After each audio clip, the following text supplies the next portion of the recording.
One of the questions that I get very frequently in real estate is who pays for what closing costs and why.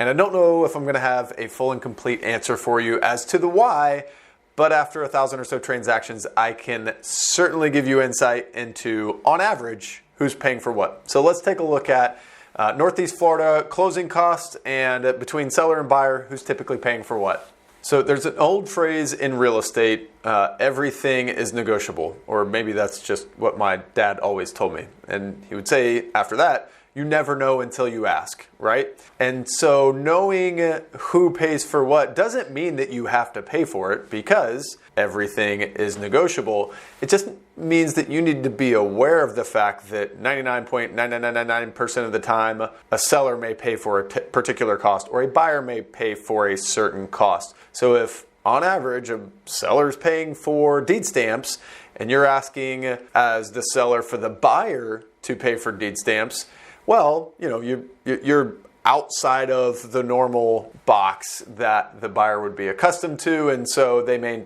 try and negotiate that out of the purchase price. Or vice versa, what I see in the investing world fairly often is that an investor buyer will come to a seller and say, hey, we will pay all of your closing costs, but that's only really because they're getting a really good purchase price on the house. So let's break this down between seller and buyer. Here, I won't go into particular detail on what the costs are and how much each is, but in the post on my website, we'll have a brief note as to what the math is for each particular cost. And so the seller list looks like this typically. Deed stamps, owner's title insurance, a title search, a settlement fee, a survey, maybe some prorated taxes, recording fees if there are any, real estate commissions if that's been negotiated out, and then you can get some differences if you're selling a condo or maybe you have a rental property that has a tenant in it and you're prorating rents and there's other things that go along with that. But that's a good list to get started and give you an idea for what a seller typically pays for. Next up, buyers. And I say it this way, usually sellers pay for things associated with transferring title and buyers pay for things associated with originating financing.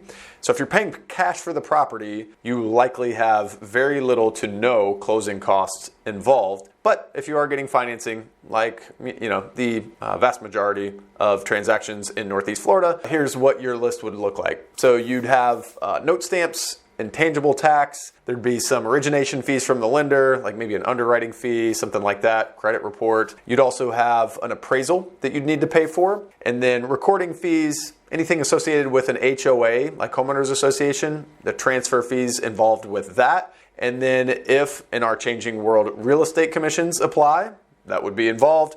And then mortgage insurance if you're putting less than 20% down on the property, you'd also have to figure that out. So that would look different whether it's a VA funding fee or FHA mortgage insurance premium or conventional, just traditional mortgage insurance. Those would look different from loan type to loan type. So hopefully that's helpful in at least giving you a general idea of who pays for what.